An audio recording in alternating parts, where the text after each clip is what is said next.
नमस्कार, मैं हूं संदीप चौधरी।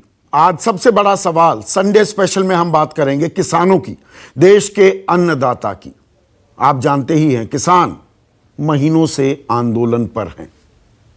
आज 6 महीने पूरे हो रहे हैं। 26 नवंबर 2020 को किसान आंदोलन करने लग गए थे, बाकायदा औपचारिक आंदोलन जिसे कहते हैं। उन्हें दिल्ली के बॉर्डरों पर, वो गाजीपुर हो, टीकरी हो, सिंघू हो, शाहजहांपुर बॉर्डर हो, वहां पर रोक दिया गया। और तब से आज तक 8 महीने बाद भी, मैंने 6 कह दिया, 8 महीने बाद भी किसान अपने आंदोलन पर डटे हुए हैं, अड़े हुए हैं। और 6 महीने से ज्यादा हो गए।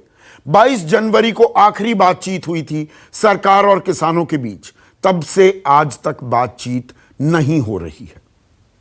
और अब किसानों ने जोर आजमाइश और बढ़ा दी है सरकार पर, और दबाव बना रहे हैं।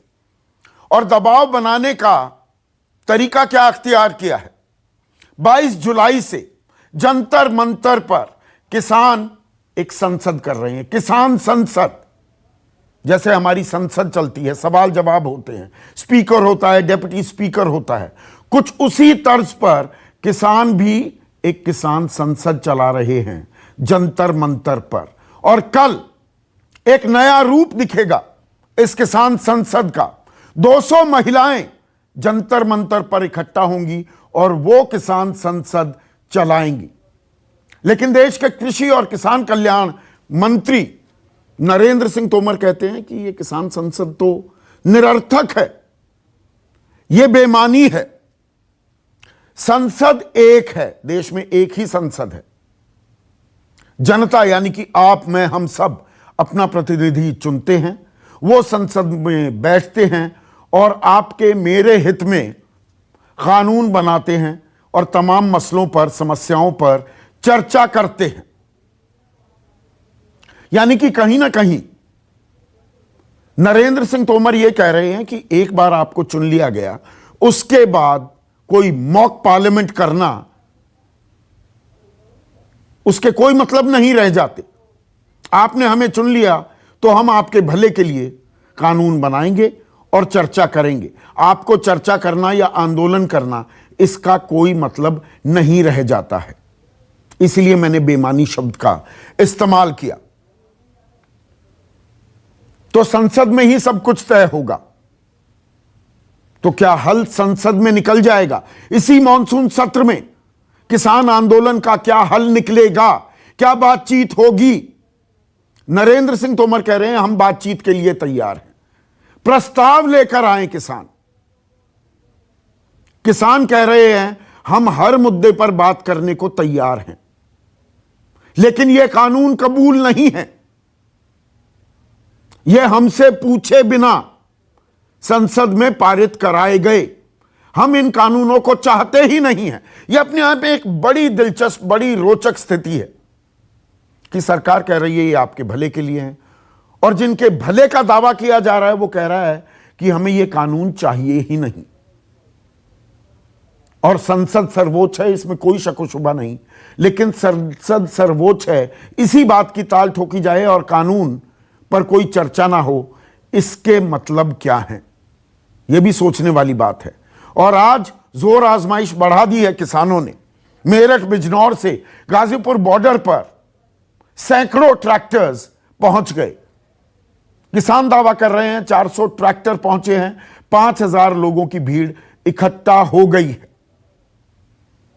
लेकिन कहानी में एक और ट्विस्ट आया है, और कहानी में ट्विस्ट यह है कि इन पिछले 8 महीनों में ठिठुरती ठंड से लेकर चिलचिलाती धूप तक, और अब मूसलाधार बरसात में भी किसान बॉर्डर्स पर डटे हुए हैं। सैकड़ों की तादाद में, हजारों की तादाद में किसान डटे। किसानों की मौत भी हुई। किसान संगठन दावा करते हैं 550 किसानों की मौत हो गई आंदोलन के दौरान।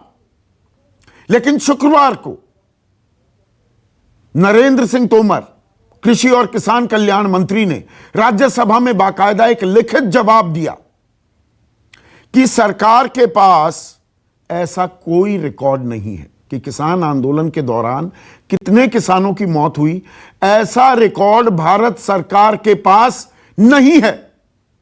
कुछ उसी तर्ज पर आपको ध्यान होगा, पिछले हफ्ते की शुरुआत में एक लिखित जवाब दिया स्वास्थ्य राज्य मंत्री ने कि देश में ऑक्सीजन की किल्लत से कोई मौत नहीं हुई है। सरकार को राज्य सरकारों ने और केंद्र शासित प्रदेशों ने ऐसी कोई जानकारी नहीं दी है।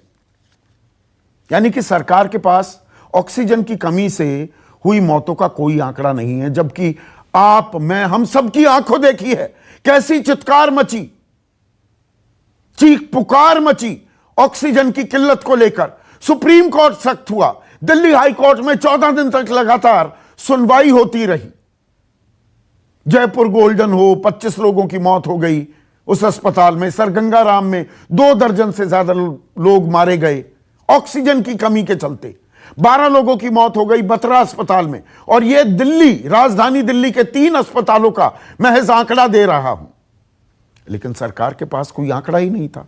और दरअसल उसके पीछे खेल यह कि ICMR, Indian council for medical research, ने जो 9 पेजों का एक फॉर्मेट भेजा है, उस फॉर्मेट में कोई कॉलम ही नहीं है कि ऑक्सीजन की कमी के चलते कितनी लोगों की मौत हुई। तो राजनीति हुई, केंद्र कहता है राज्यों ने हमें नहीं दिया, राज्य कहते हैं भाई फॉर्मेट में हम लिखे कहां, आपको बताएं कैसे। अब कुछ ऐसा ही किसानों की मौत पर भी हो रहा है, लेकिन पंजाब सरकार ने अब मौत के आंकड़े जारी कर दिए हैं। पंजाब सरकार का दावा है कि 220 किसानों की मौत हुई किसान आंदोलन में। पंजाब में सबसे ज्यादा मालवा इलाके में 203 किसानों की मौत हुई। मालवा दक्षिणी इलाका है पंजाब का। संगरूर में 43, बठिंडा में 33, मोगा में 27, पटियाला में 25, बरनाला में 17, मानसा में 15, मुक्तसर साहिब में 14, लुधियाना में 13, कुल मिलाकर 220 मौतें। दोआबा माझा में भी हुई, लेकिन वहां पर कम मौतें हुई। अब सवाल यह है कि क्या पंजाब सरकार ने इसकी जानकारी केंद्र सरकार को नहीं दी? पर्दादारी हो रही है किसानों की मौत को लेकर, श्रद्धांजलि नहीं दी गई, कोई सहानुभूति, कोई संवेदनशीलता नहीं जाहिर की गई केंद्र सरकार के किसी भी मंत्री की तरफ से, यह बात अलहदा हो जाती है। पर पंजाब सरकार दावा कर रही है हमने तो भाई मुआवजा भी दिया, 10 करोड़ 86 लाख का इन लोगों को मुआवजा अब तक जारी किया है, यानी कि इनके परिजनों को। तो आंदोलन में किसी किसान की मौत नहीं हुई है। किसान संसद निरर्थक है। बातचीत के लिए प्रस्ताव लेकर आए, कोई रास्ता निकलता दिख रहा है क्या? समस्या का कोई निदान निकलेगा क्या? इस पर हम चर्चा करेंगे। हम बहस नहीं करते, हम चर्चा करेंगे, सार्थक चर्चा। लेकिन पहले नरेंद्र सिंह तोमर और राकेश टिकैत के बयान सुनिए। संसद तो एक ही होती है जिसको जनता चुनकर भेजती है, वो संसद है।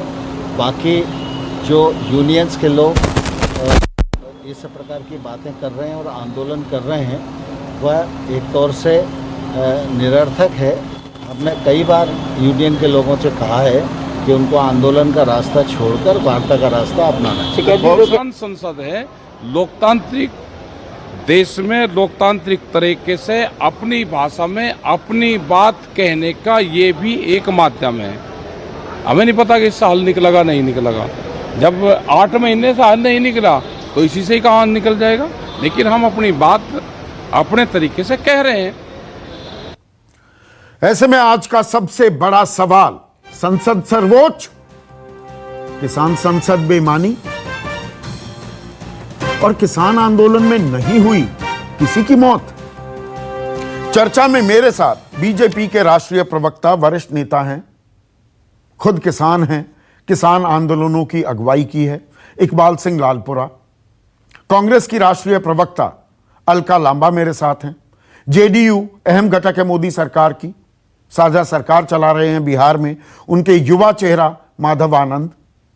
किसान आंदोलन के युवा चेहरा अभिमन्यु कुहाड़ और मेजर सिंह पुन्नावल बड़े नेता हैं इस आंदोलन के। तो इकबाल सिंह लालपुरा, संसद सर्वोच्च है, ये आप भी जानते हैं, मैं भी जानता हूं, मेरे दर्शक भी जानते हैं, इसमें कोई बहस नहीं। पर इसका मतलब क्या ये कि 5 साल के लिए हमने आपको चुन दिया, लोकसभा या राज्यसभा में भेज दिया, राज्यसभा में तो खैर 6 साल के लिए, तो फिर जो आप करेंगे बस वही लागू होगा? ना इत्तेफाकी हो, विरोध हो किसी कानून, किसी प्रस्ताव को लेकर, तो ना तो आंदोलन किया जा सकता है, ना कोई मॉक पार्लियामेंट या कोई किसान संसद या मजदूर संसद आंदोलन के तौर पर, विरोध के तौर पर चलाई जाए, तो वो बेमानी है, निरर्थक है। संदीप जी, आप बहुत ही विद्वान और अच्छे जो है एंकर हैं। आप सब जानते हैं कि पार्लियामेंट को सम्मन करने का अधिकार केवल देश के राष्ट्रपति के पास है। पार्लियामेंट में चर्चा के लिए सवाल दिया जाना, पार्लियामेंट तो चलने नहीं देनी, वहां अंदर शोर मचाना है।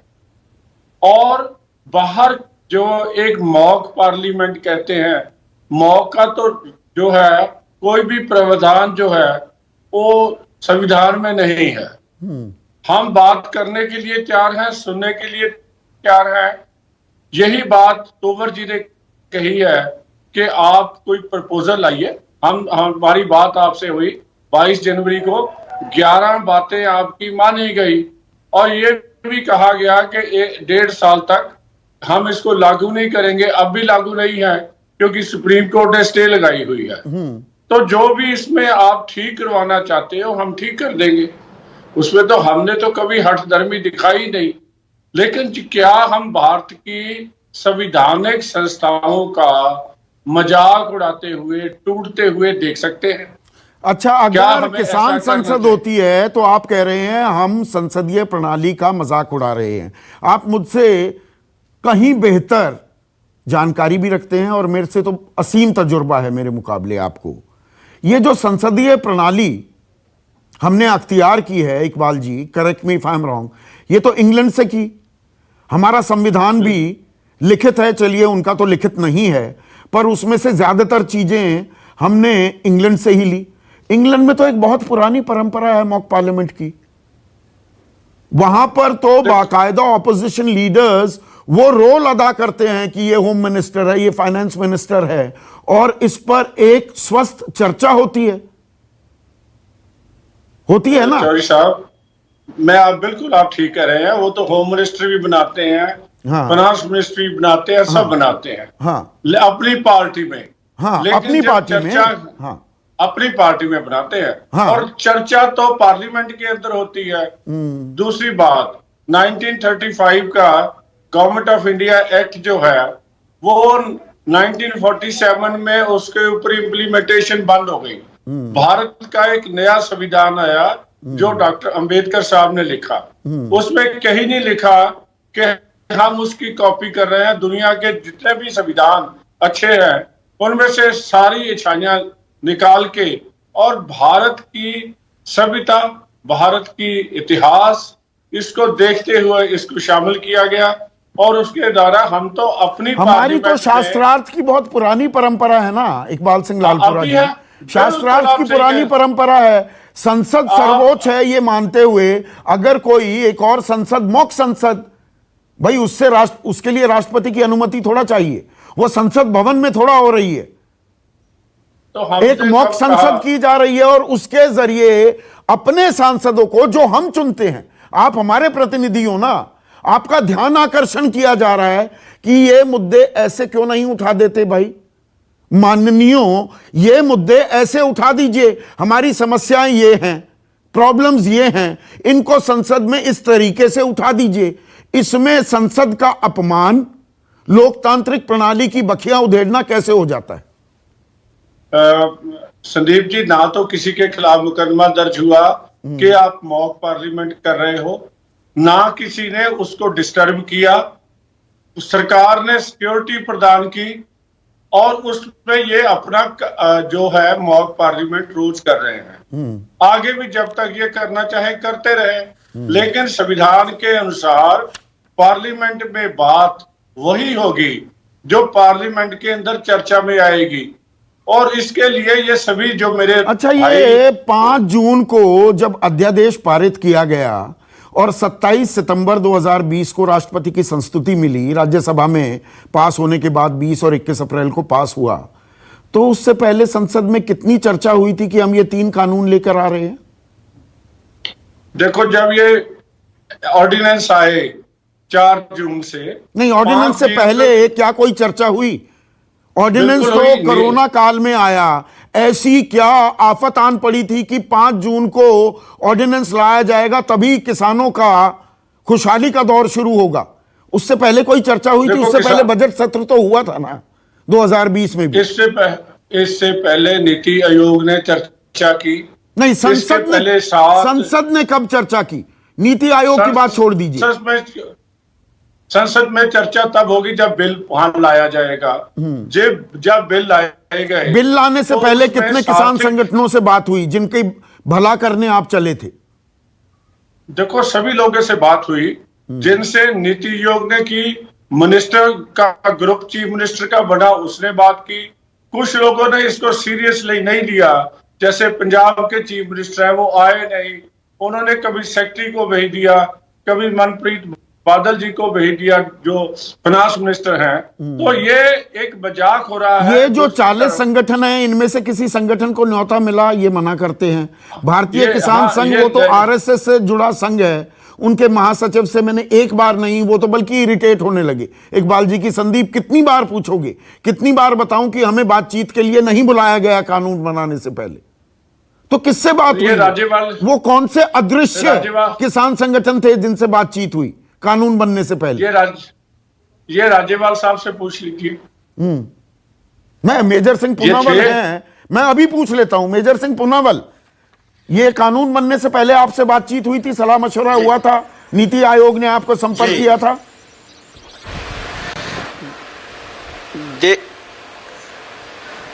हमारी नेशनल पदर की जथेबंदी है AIKS की, हमारे साथ कोई संपर्क नहीं हुआ। 40 जो जथेबंदियां के अलावा देश में और जथेबंदियां किसानों की, किसी के साथ ना नीति आयोग ने ना सरकार ने बात करने की अहमियत नहीं समझी। आपने जैसे सुधीर जी पहले बोला है, इसने तो बीजेपी का जो किसान संघ है उसके साथ भी बात नहीं की। उसने कितनी बार बोला है कि हमारे पूछा नहीं गया, किसी किसानों के संगठन को पूछा नहीं गया इन बिलों के साथ। सरकार ने तो बिल बगैर पूछे किसानों को, जिनको बिलों की लोड़ थी, जिनके साथ बिलों ने विचरना है, खेती करनी है, उनको तो पूछा ही नहीं गया। हम तो बार बार यही कहते हैं कि हमें ना तो इन बिलों की लोड़ है, ना हम इन बिलों को चाहते हैं, फिर भी हम पर धक्के से थोप रही है सरकार। जहां तक मेरे बरा की बात है ऐसी बोलने की कि हम तो बात करने के लिए तैयार हैं।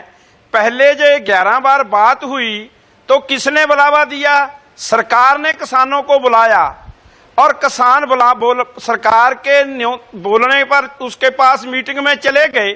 अब सरकार क्यों नहीं बोलती? सरकार बोलेगी तो किसान जाएंगे, अपनी बात रखेंगे जैसे पहले रखते थे। आपके पास मेजर सिंह पूनावल, नरेंद्र सिंह तोमर लगातार कह रहे हैं प्रस्ताव लेकर आइए। आप तो तख्ती लेकर पहुंच जाते हैं ना, यस और नो की तख्ती लेकर पहुंच जाते हैं। प्रस्ताव है आपके पास, वो तो कह रहे हैं खुलकर, पिछले 10 दिनों में 5 बार कह चुके हैं कि प्रस्ताव लेकर आ जाएं किसान, हम बातचीत करेंगे। हमने जब सरकार ने हमें संगठनों को 40 को बुलाया तो हमने सरकार को बताया जो प्रस्ताव ही था कि ये कानून हमारे हित में नहीं, किसानों के विरोध में ये कानून जाते हैं, किसानों की मौत के वारंट हैं, उनकी मंडी चली जाएगी और उनके जो देश के हित में अनाज भंडार है उसके खिलाफ जाता है, राज्यों के सूबों के अधिकारों के खिलाफ जाता है। हम जो बोलते थे वो ही हमारा प्रस्ताव है ना। प्रस्ताव तो मतलब ये हो गया कि कानून खारिज कर दो और कानून निरस्त और रद्द कर दो, ये प्रस्ताव थोड़ा हुआ। आपके पास कोई खाका है, वैकल्पिक खाका है कि कानून में ये गलतियां हैं और ये कानून होना चाहिए? है कोई खाका आपके पास? हमने खाका था जो सरकार को दिया, तभी तो सरकार ने माना भी हम इनको सुशोधन कर देते हैं। वो हमारे बहस करने के बाद जिस प्रस्ताव की आप बात करते हो खाके की, जब बताया इनमें ये खामी है, सरकार बोलती थी कानून अच्छे हैं, जब उनको बोला इसमें अस्याई क्या है, अस्सा क्या है, किसानों के हित में क्या है, बोलिए सरकार कुछ बता नहीं सकी। फिर किसानों को पूछा कि इसमें काला क्या है, तो किसानों ने बता दिया। बार बार 6 घंटे लगाकर सरकार को बताया गया और सरकार को मानना पड़ा भी ठीक है ये किसानों के खिलाफ जाता है, हम इससे निकाल देते हैं, संशोधन कर देते हैं। हमने बोला जो कानून अभी लागू नहीं हुआ उसमें इतनी खामी है, उसको लागू होने से पहले इतनी खामी है, उसको तो सरकार को वापस लेना चाहिए।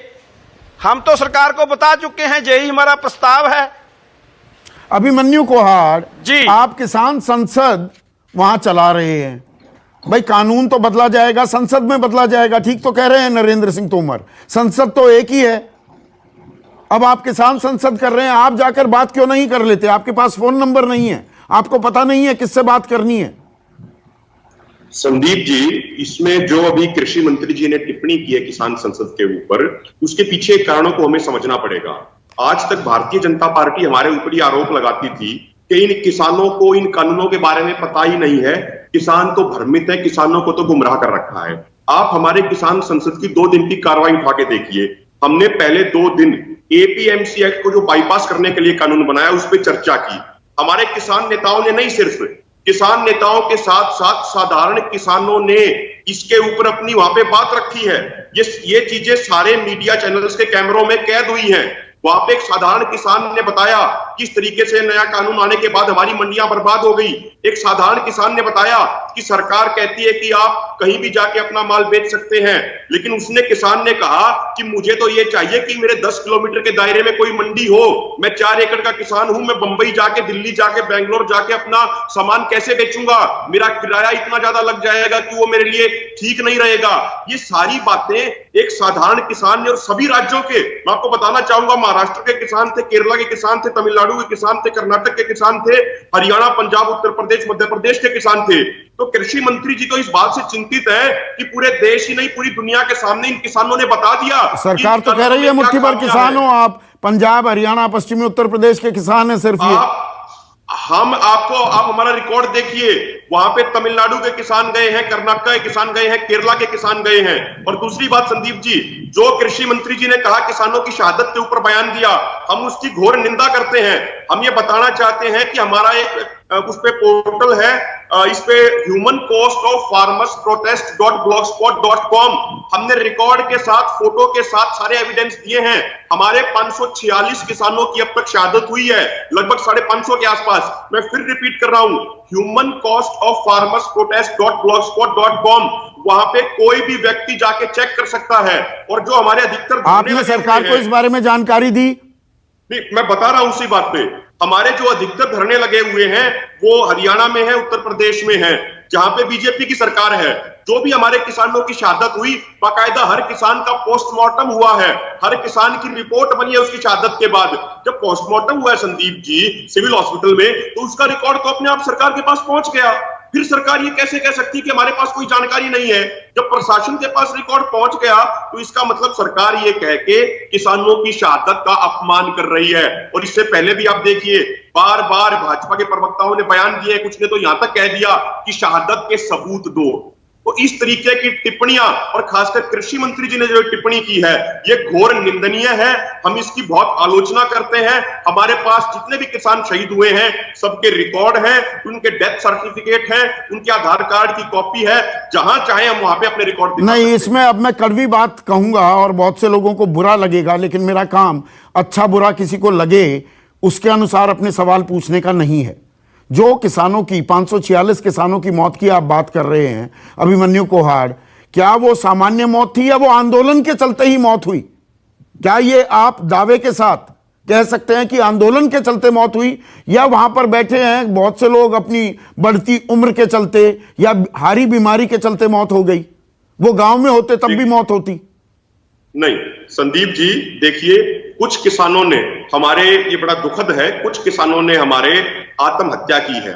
सरकार के रुख और सरकार के रवैये से परेशान होके कुछ किसानों ने आत्महत्या की। नहीं, आत्महत्या की तो देखिए अभिमन्यु 1996 से, मैं एक सेकंड के लिए रोक रहा हूं आपको। यह देश की संवेदनशीलता या मैं कहूं संवेदनहीनता की पराकाष्ठा है। और दर्शकों ये ध्यान से सुनिए जो बात मैं कह रहा हूं।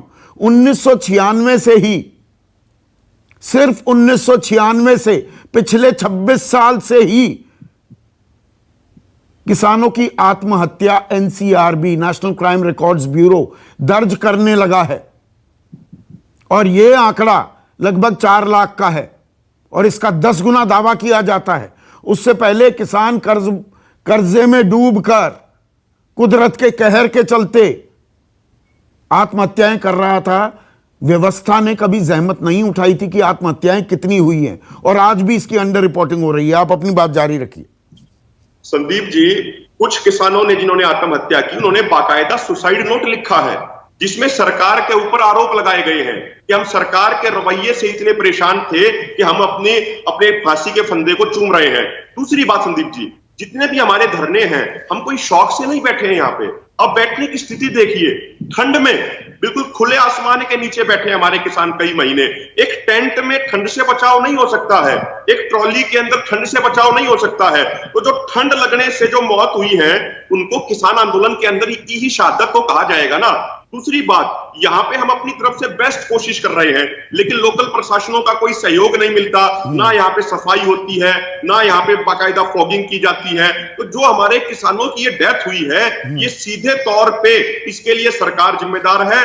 और ये ठीक है, इकबाल सिंह लालपुरा, सरकार का ये कहना ये असंवेदनशीलता नहीं है। नहीं, हमारे पास रिकॉर्ड ही नहीं है कितने किसानों की मौत हुई।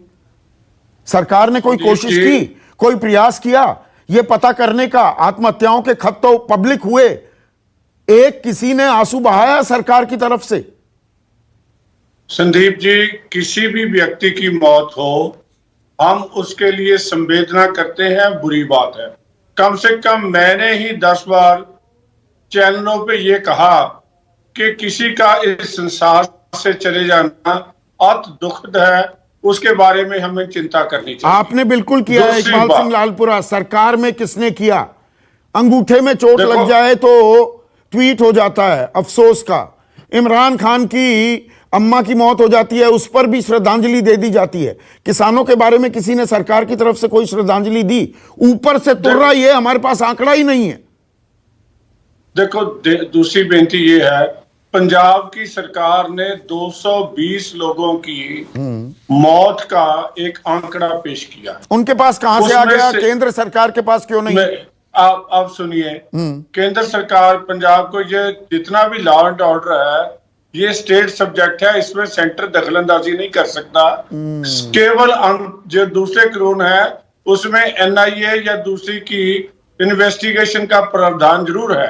केंद्र के कंकरेंट लिस्ट में केवल इतना आता है। और अगर उन्होंने पीछे बैन कर दिया कि सीबीआई नहीं आएगी तो नहीं आएगी।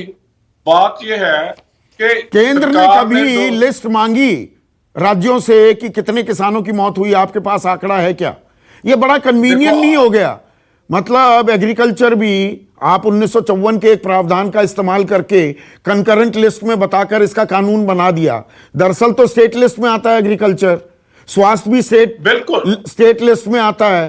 तो कानून बनाना हो तो जी केंद्र बनाएगा, आंकड़े जारी करने वो राज्यों की जिम्मेदारी। हमें नहीं दिए तो हम क्या करें? हम बड़े मासूम हैं, बड़े नादान हैं, हमारे पास आंकड़े नहीं है। चौधरी साहब, 3 बातें हैं कि 3 लॉ में एक जो पहला लॉ है ना, हम उसको पहले मैं तो 2 की बात करता हूं। कंट्रैक्ट फार्मिंग और ओपन मार्केट, ये जो हैं ये दोनों ऑप्शनल हैं, मैंडेटरी नहीं है। जो सरकार की चल रही मंडियां हैं उसको स्ट्रेंथन किया जा रहा है, उसमें 1000 करोड़ रुपए से ज्यादा और उस पर इन्वेस्ट किया जा रहा है कोल्ड स्टोर बनाने के लिए, दूसरा बनाने के लिए। सरकार इसके लिए नहीं वो ठीक है, उस पर तो ये प्रस्ताव लेकर आए। मेरा सवाल अभी मौत के बाद से आप कन्नी काट रहे हैं। पंजाब सरकार के पास आंकड़ा है, केंद्र सरकार के पास आंकड़ा क्यों नहीं है? तो जो पंजाब सरकार ने अब भेजा है, देखा है, पब्लिक किया है, इसके बारे में केंद्र नोटिस लेगा, देखेगा कि ये मौतें कैसे हुई कहीं ये जो मौतें हैं खुदकुशियां तो नहीं है फार्मर्स की, जो लोग जिनको कांग्रेस सरकार कहती थी कि हम कर्जा माफी दे देंगे और कर्जा माफी तो हुई नहीं। ये 10.86 करोड़ रुपया क्या है, इसके बारे में देखना 90,000 करोड़ का वादा था कर्ज माफी का। तो आप ठीक कह रहे हैं कैप्टन अमरिंदर सिंह का। अलका लांबा, अगर पंजाब सरकार के पास ये आंकड़े थे जो राज्यसभा में लिखित जवाब के बाद पंजाब सरकार जारी कर देती है, तो इसके बारे में आपने जानकारी दी थी केंद्र सरकार को? या किसान मुद्दे पर राजनीति करने का मौका मिल रहा है तो राजनीति कीजिए। संदीप जी एक सेकेंड, राजनीतिक पर्सन इसलिए बता रही हूँ, पार्लियामेंट सर्वोच्च है, इसमें कोई दो राय नहीं, लेकिन पार्लियामेंट जिसने बनाई है और जिसके लिए बनी है वो सर्वोच्च प्राथमिकता में इस सरकार की क्यों नहीं? 8 महीने से किसान आंदोलित है, 8 महीने में 550 किसान शहीद हुए, आपके मेरे सामने आपने तस्वीरें दिखाई हैं। उन्होंने वहां पर जहां पर आंदोलन स्थल है, जिसे प्रधानमंत्री जी आंदोलन जी भी कहते रहे, वहां उन्होंने अपनी जिंदगियां अंत की है पत्र लिखकर किसान कृषि कानूनों के खिलाफ, ये कहते हुए डेथ वारंट है। ये हमें याद रखना चाहिए। पंजाब सरकार की बात है, वायदा बिल्कुल समय पूरा होने में 6 महीने 8 महीने है सरकार को, 590 करोड़ का वायदा निभा दिया। 500 करोड़ रुपए का जो कर्ज है वो पूरी तरह से माफ करने की घोषणा करके 15 अगस्त से पहले हर एक के कर्ज का जो है वो माफी कर दी जाएगी, और घोषणा हो चुकी है, कैबिनेट में हुई है, ऐसा नहीं है। दूसरी बात, सवाल उठा राज्यसभा में कितने 8 महीने में कितने किसानों की मौत हुई? सरकार ने वही हाल किया जो ऑक्सीजन में आपने बताया, कोई मौत नहीं हुई, आंकड़ा ही नहीं है, इसका भी आंकड़ा नहीं है। आप पंजाब सरकार आंकड़े तो राज्य सरकारें देंगी ना, केंद्र सरकार आंकड़े थोड़ा ढूंढेगी। मुझे बताइए, आप मांगेंगे नहीं, ठीक है, हम देंगे नहीं, लेकिन हमने उसके बाद तुरंत पंजाब ने तो आगे बढ़कर दे दिया ना। अब हरियाणा की बारी है, उत्तर प्रदेश की बारी है, 550 में 220 अगर पंजाब के है तो बाकी कहां के है? वहां की राज्य सरकारें क्यों नहीं आगे बढ़कर पंजाब की तरह बताती कहां है? अब एक सेकंड और सुनिएगा, ये मवाली जिनको कहा जा रहा है ना, ये इनकी प्रवक्ता बोल रही है और ये कह रहे हैं उग्रवादी, आतंकी, खालिस्तानी है। अब एनएसए, ये आज आदेश आया है कल में कि गृह मंत्रालय ने एलजी के माध्यम से पुलिस कमिश्नर को कह दिया है एनएसए। अब आप देखिएगा खेल होगा, ये मैं आपको लिख कर कह रही हूँ, 26 जनवरी को देखा, षड्यंत्र करके कुचला जाएगा ये आंदोलित है किसान। अब एनएसए में 1 साल बेल नहीं, सुनवाई नहीं, वकील नहीं, ठोका जाएगा, आवाजों को बंद करके कुचला जाएगा। क्यों किया जाएगा? 5 राज्यों के चुनाव सर पे खड़े हुए हैं और ये किसान बार बार इस सरकार को ललकार रहा है। पार्लियामेंट की बात, स्कूल में हम लोगों की स्कूल पार्लियामेंट होता था, हमें बताया जाता था कि पार्लियामेंट क्या होता है, कैसे विधेयक आते हैं, कैसे पास होते हैं। चोर दरवाजे से जून में तालेबंदी, चोर दरवाजा, पूंजीपतियों का मित्र का बिल जो है वो थोप दिया गया। क्या कितनी चर्चा हुई पार्लियामेंट में, आपके भी तो सामने है। अब जैसे किसान आंदोलन कह रहे हैं 200 महिलाएं पार्लियामेंट करेंगी, मैं चुनौती देती हूँ, उम्मीद करती हूँ 11 महिला मंत्री, जो मोदी जी कह रहे थे बहुत बड़ा काम किया, मैं 11 महिला मंत्रियों से कहती हूँ जाइए जंतर मंतर में, उन 200 किसान महिला संसद को सुने, देखें, क्योंकि जो लंदन की आप बात कर रहे हैं ना, उस लंदन में नेता विपक्ष के अधीन ये शैडो पार्लियामेंट चलती है, जिसमें जो शैडो पार्लियामेंट को गंभीरता से लेती है वहां की सरकार जो अंदर बैठी है। और मैं ये भी कह दूं, असली जो कानून है वो यहीं से बनना था।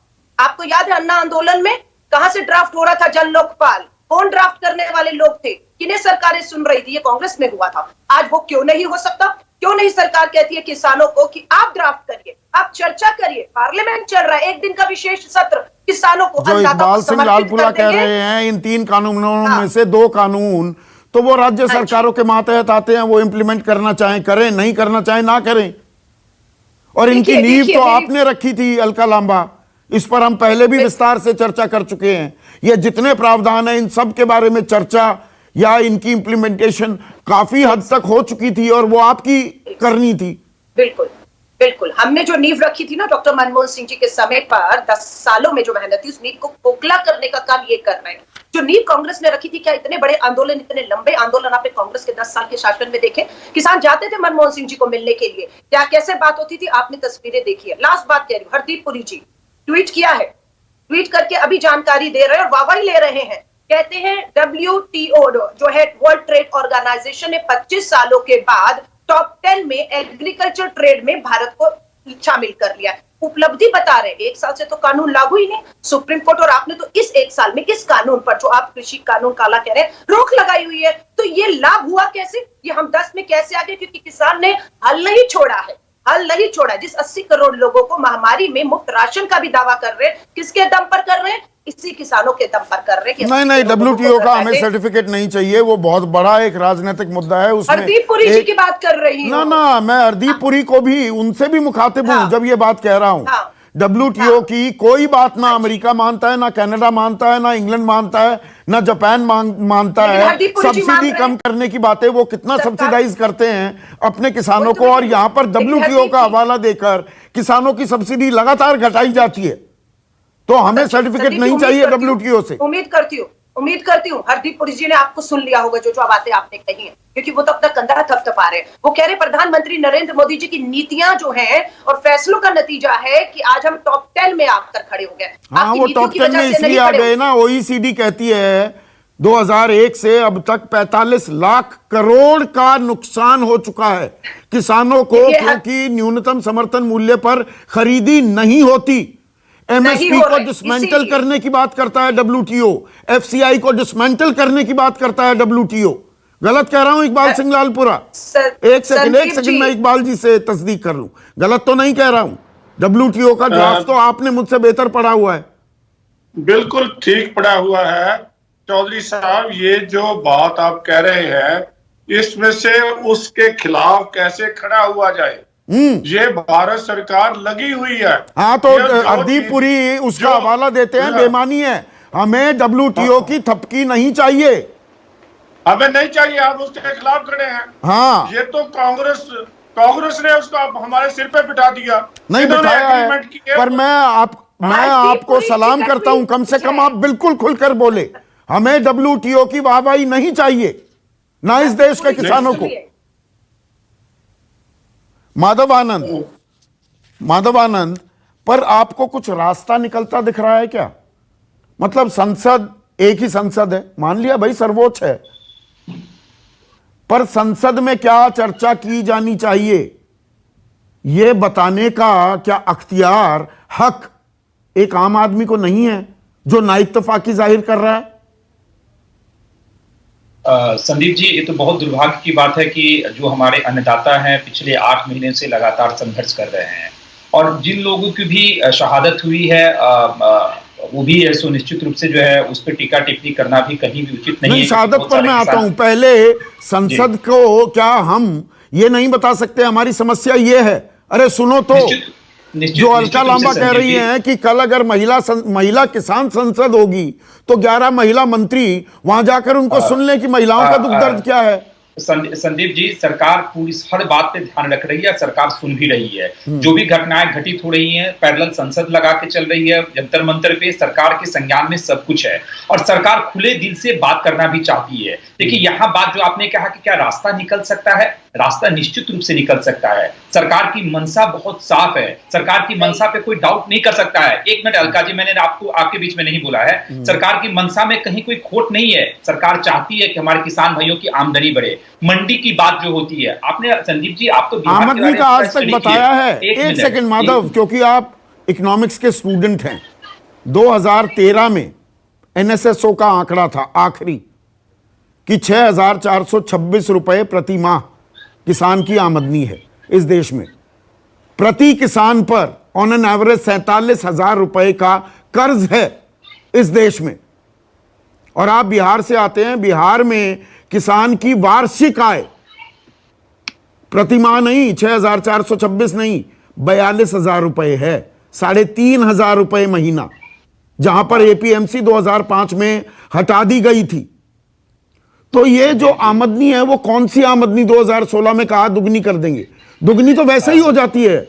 Being a student of economics, जितनी महंगाई दर होती है ये तो वैसे ही हर 6 साल में दुगनी हो जाएगी। वो कौन सी आमदनी दुगनी करने की बात है, उसके बारे में थोड़ा प्रकाश क्या सरकार कभी डालेगी? खर्चे जरूर बढ़ गए, निश्चित रूप से सरकार डालेगी। और जो किसान की आमदनी की बात आपने कही, जो आपने आंकड़ा दिया, इस आंकड़ा को कोई नकार नहीं सकता है। लेकिन सरकार की तो विषय, सरकार भी तो गंभीर है, सरकार चाहती भी है ना कि उनके इनकम को बढ़े। आपने जैसे मैं बोल रहा था, सरकार गंभीर है तो मौत का आंकड़ा नहीं है सरकार के पास। ये दोनों चीजें मेल खाती हैं। देखिए मौत का आंकड़ा क्या है? देखिए मौत का आंकड़ा क्या है जो बीच में नहीं प्लीज। हाँ, स्टेट का होता है। स्टेट ने, पंजाब ने अपना लिस्ट जारी किया है कि पंजाब से इतने किसानों की जो है सो शहादत हुई है इस किसान आंदोलन के कारण। अच्छा, मतलब केंद्र सरकार के सामने वो तस्वीरें आती हैं, लोग खुदकुशी कर रहे हैं, उसका स्वतः संज्ञान नाम की कोई चीज नहीं होती। सुप्रीम देखिए, कोर्ट स्वतः भी संज्ञान, मामले का suo motu Sandeep ji, cognisance, एक मिनट सुनिए ना, सुओ मोटो कॉग्निसेंस लेता है ना कि अरे ये खबर आई, हम इसका स्वतः संज्ञान ले रहे हैं। केंद्र सरकार स्वतः संज्ञान नहीं लेगी। अपने संविधान में तो ऐसा मुझे कभी नहीं देखने को मिला कि केंद्र सरकार, चूंकि यहाँ जो व्यवस्था है, अपने यहाँ लोकतांत्रिक ढांचा है, स्टेट सरकार पे डिपेंड रहती है और स्टेट सरकार जो है सपोर्ट करती है केंद्र सरकार को, केंद्र सरकार स्टेट सरकार को। मैंने यही सवाल उस दिन भी पूछा था जब कहा गया कि ऑक्सीजन की कमी के चलते कोई मौत का आंकड़ा हमारे पास नहीं है, क्योंकि किसी भी राज्य सरकार या केंद्र शासित प्रदेश ने हमें नहीं दिया। ये केंद्र ने कहा, तो क्या आपने मांगा नहीं? आपने मांगा नहीं?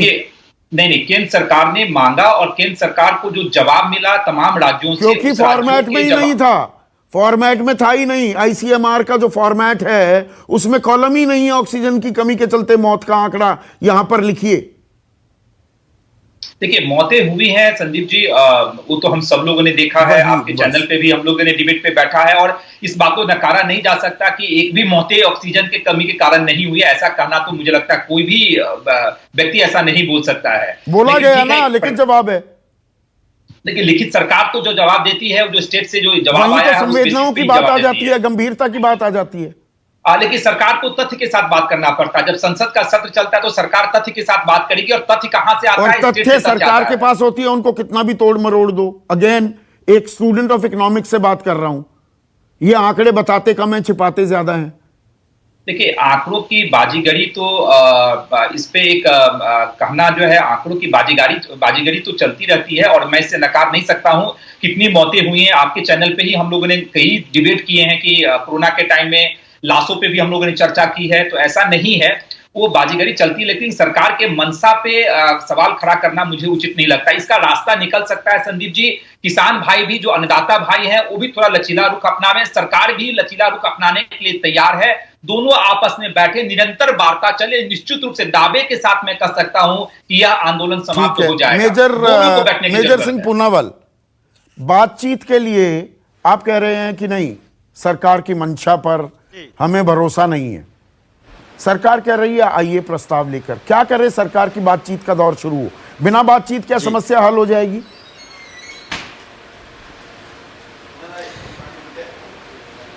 नहीं, समस्या तो बातचीत के साथ ही हल होएगी, टेबल पर बैठकर सरकार के साथ। हमने तो सरकार को ऐसा भी बोला पहली मीटिंगों में, आप इन तीनों कानूनों को रद्द करें, और जे सरकार को इन कानूनों की लोड़ है खेती बाड़ी के लिए, अब किसान आपके पास हैं, किसानों के संगठन पहुंचे हैं, इनके साथ डिस्कशन करने के बाद और नए कानून बनाए जा सकते हैं जो किसानों के हित में हो और किसान संगठन जिस पर सहमति देते हों। सरकार को बोला कि आप पहले इनको रद्द कर दिए कि जिन कानूनों को किसानों के साथ डिस्कस नहीं किया, और किसान इसको आपके मौत के व्रत समझते हैं, इनको समझते हैं कि हमारे पक्ष में नहीं, हमारे पर थोपे जा रहे हैं, और सरकार बोलती है कि कानूनों की लोड़ है। हमने कहा नए कानून बनाए जा सकते हैं, हम किसान आपके पास हैं, संगठन आपके पास है, हमारे साथ पहले आपका खेल चल रहा है, डिस्कसन करेंगे। अगर आप मेजर सिंह पूनावाल, अगर आप जंतर मंतर जा सकते हैं, कृष्णा मेनन मार्ग चले जाइए, कृष्णा मेनन मार्ग पर घर है नरेंद्र सिंह तोमर का, और वहां जाकर बात कर लीजिए।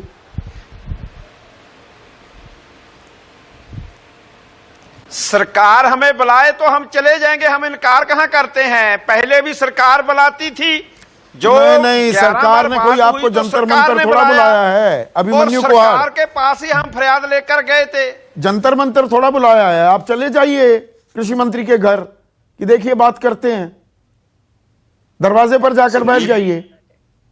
ये नाक की लड़ाई हो गई है क्या? नहीं, ऐसा नहीं है संदीप जी, सरकार की तरफ से ये घमंड की लड़ाई हो गई है, हमारी तरफ से कोई घमंड नहीं है। हम एक बड़ी सिंपल बात कह रहे हैं, हम फरियाद लेके आए हैं, हम अपनी एप्लीकेशन लेके आए हैं कि भाई ये तीनों कानून हमें ठीक नहीं लगते, हम खेती करते हैं, हमें लगता है इन कानूनों से खेती में नुकसान होगा, और नुकसान कैसे होगा ये हमने मीटिंगों में साबित कर दिया 11 दौर की। हमने कहा कि हमें एमएसपी गारंटी कानून चाहिए, हमें क्यों चाहिए हमने ये भी बता दिया। एमएसपी का आपने जिक्र किया, 1 मिनट है बस मेरे पास अभिमन्यु। एमएसपी को कानूनी जामा पहना दिया जाए तो आधी क्या 3/4 समस्या खत्म हो जाएगी, भरोसा कायम हो जाएगा। सरकार कानूनी जामा पहना दे एमएसपी को, C2+50 वाले को। संदीप जी, एमएसपी गारंटी कानून बहुत महत्वपूर्ण विषय है, लेकिन ये एमएसपी गारंटी कानून और जो हमारे 3 कानूनों को रद्द करने की मांग है, ये इंटरकनेक्टेड है, इसको अलग अलग नहीं देखना चाहिए। मैं छोटा सा उदाहरण देता हूं। देखिए, यदि एपीएमसी बाईपास जो ये कानून लेके आए, यदि एपीएमसी मंडियां खत्म होगी, एपीएमसी मंडियां कमजोर होगी, तो आपके पास सरकारी प्रोक्योरमेंट का मैकेनिज्म क्या रहेगा? ठीक है, मैं समझ गया। मैं होगी तो गवर्नमेंट एमएसपी। इकबाल सिंह लालपुरा, एक 20 सेकंड में जवाब चाहूंगा। अगर भरोसा कायम, देखिए भरोसा तो टूट गया है किसानों और सरकार के बीच, क्या एमएसपी को कानूनी जामा पहनाकर यह भरोसा कायम किया जा सकता है? प्रधानमंत्री जब गुजरात के मुख्यमंत्री थे, बोले थे, लिखित चिट्ठी लिखी थी मनमोहन सिंह को, वैधानिक दर्जा होना चाहिए एमएसपी का। संदीप जी, हम बात 3 कानूनों की कर रहे थे, एमएसपी उससे किसी तरह भी रिलेटेड नहीं। हाँ, उनका तो जिक्र ही नहीं है, जिक्र नहीं है। हाँ। इन 3 कानूनों में जो कमी है, दूसरी बात मैं जल्दी खत्म करने की कोशिश करूंगा। ये जो पार्लियामेंट मॉक हो रही है, ये आप कह रहे थे अमेरिका में है, कांग्रेस पार्टी और अपोजिशन मिलकर मॉक पार्लियामेंट बनाए और उसमें 0 आवर्स में सवाल लेके आए और उसका जवाब सरकार देगी। बात तो करे ना, उसमें जो सही ढंग है उसको हम संस्थाओं को क्यों तोड़े? अगर सुप्रीम कोर्ट बुलाता है तो सुप्रीम कोर्ट को आप कहते हैं हम नहीं जाएंगे। नरेश वालिया मेरे सामने कह रहा था कि मीनाक्षी लेखी जी शिखंडी है। अरे भारत की औरत का तो उन्होंने भी तो मवाली कहा ना। नहीं, मवाली कहा तो शिखंडी कहते हैं। और तो ये दोनों तरफ से, तो कुल मिलाकर अभी भी एतबार, जो भरोसे की कमी है, साफ दिखाई दे रही है। एक संसद चल रही है, एक किसान संसद चल रही है, और 1 किलोमीटर का फासला है। ये जो फासला है, ये दूरियां, ये कब मिटेंगी, ये पूरा देश देख रहा है। नाक की लड़ाई ना बनाकर सरकार और किसान बात करें, यही सबसे बेहतर देश हित होगा। नमस्कार। नमस्कार, मैं हूं मानक गुप्ता। अगर आपको हमारा ये वीडियो पसंद आया हो तो इसे लाइक और शेयर जरूर करें, और हां, हमें सब्सक्राइब और फॉलो करना ना भूलें, ताकि आप देश और दुनिया की कोई खबर मिस ना करें। तो जुड़े रहिए हमारे साथ और देखते रहिए न्यूज़ 24।